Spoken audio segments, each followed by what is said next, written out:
There is an overwhelming amount of information out there when it comes to being eco-friendly and sustainable. Let's break it down so that it doesn't paralyze you. So let's start in the kitchen. Here are 5 kitchen shifts that you can tackle within the next 5 minutes that will cost you $0 and will actually start lowering your bills tomorrow. Let's go to the kitchen. Hi, I'm Swindia, your sustainability coach. As a Dominican New Yorker, it wasn't until my mid-20s that I learned to use a dishwasher. Why? Because I was the dishwasher. I washed everything by hand and dried everything by hand. It's just part of the culture. Well, I moved down to Atlanta. My first apartment has a dishwasher, and do you know what I do? I store my pots and pans in it. For years, I never used it. I didn't know any better. It was extra space to store things in, and I never took the time to learn or to figure out how to use it because all I knew was to wash dishes by hand, so I continued doing that. Here are the facts. A full load of dishes in a dishwasher can use up to 5 gallons of water. The same amount of dishes washed by hand, you're looking at 27 gallons or more of water down the drain. The water temperature that builds up in a dishwasher isn't a water temperature that your hands, even within a glove, can handle. So your dishes turn out a little bit more hygienic coming out of the dishwasher than washing them by hand. And the best thing, the time that you'll save. With mine, I have a start delay, so I add the detergent, load up the dishwasher, close it, set the timer so that it is finished by the time I get home or by the time we wake up, and done. Number 2, check your inventory. It's 2026. Inflation and tariffs are contributing to higher food prices. So how can you save at the supermarket? It starts in your kitchen. Keep a grocery list. I know it sounds old school, but it works. If it's not on your list, don't buy it. You'll spend less money, you'll waste less food, and you'll take in fewer calories if you stick with it. When you get home with your groceries, try to section off your fridge in areas with like items. The cheese all together, the drinks all together, prepared meals or leftovers on the same side. This way, you can see exactly what you have to cook with. In the pantry, I do the same. The canned goods are sectioned off. Chips and snacks are sectioned off. Oatmeal, chia seeds, those kind of bulk items that I buy are sectioned off so I can clearly see what we have to cook with.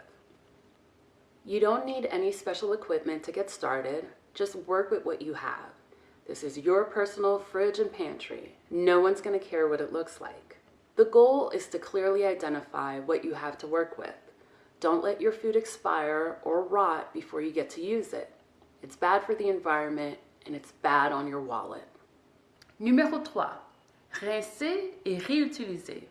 Rinçar y reutilizar.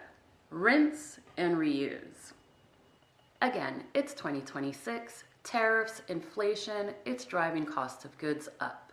So there's no need to go out and buy a new cohesive storage container system so that everything matches in your pantry or in your fridge. Use what you currently have until it breaks or it has to be replaced. In the meantime, I'd recommend start collecting glass jars, such as pasta sauce jars. I use those when I go bulk item shopping. I also reuse our jelly and jam jars as different makeup containers, flower vases, and to store our homemade shea butter lotion. You can find endless possibilities to use glass jar containers. You'll see. Start collecting them and you'll see. Number 4, rags to riches. Are you still using paper towels in your kitchen? The disposable paper towels in your kitchen? then my friend, I would recommend just grabbing a dollar bill, wiping your next spill with it, and just throwing it in the trash, because that is exactly what you're doing with paper towels. What to do instead? I'm sure you'll find some of these in your kitchen, tea towels, kitchen towels. Use it to wipe up a spill, or just clean your countertops after cooking. And then what? Throw it in the washing machine. You might have some microfiber cloths hanging around that you probably don't use. Start using them instead of paper towels. And then what? Throw them in the washing machine. When you're done eating, instead of reaching for a napkin, grab a reusable napkin, wipe the corners of your lips, and throw it in the washing machine. I challenge you to hide your paper towel roll. Hide it underneath the sink, in the dishwasher. Hide it. And the next time you need to use a paper towel, it will not be the end of the world. You will figure it out. You'll become creative. You'll find a rag hanging somewhere and you're gonna use it. Or you're gonna dig in a drawer where you keep your kitchen towels and you're gonna use that instead. It's amazing what you can come up with when you remove something out of the equation, such as the paper towel roll.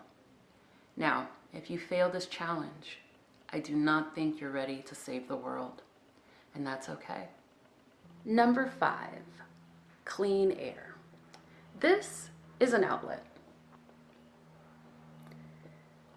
typically used for plugging in a toaster, a blender, a Google Assist. Not for plugging in a chemical diffuser that tricks your brain into thinking that the fried fish that you just made was fried in vanilla oil. I'd be concerned if I walked into a bathroom and it smelled like queso frito y mangú, salsa de cebolla y tomate, but in a kitchen, that's called normal. What's not normal is knowingly inviting fragrance-masked chemicals into your home. Are headaches, asthma, eye, throat irritation, harm to your reproductive system, heightened air pollutants, and a fire risk all worth the so-called clean smell? Probably not. What you can do instead, if you know you're going to cook something that's going to put out some smells, open a window or two beforehand. Let the air circulate naturally. Another thing to do is collect some citrus peels and ever so often throw them in your garbage disposal for a nice citrusy spritz. I like to add a few essential oils to a cotton ball and place them in high smelly areas, like behind your garbage can. During the holidays, I love making a pot filled with orange slices, lemon, limes, cinnamon sticks, star anise, nutmeg, adding some water, bringing it to a boil, and then letting it simmer and letting that smell of warmth just surround you. It's not something that you could just use for the holidays. You can do it in March. Before you go, don't forget to go hide your paper towel roll. Click the like and subscribe button so I know that you're up for the challenge. À la prochaine!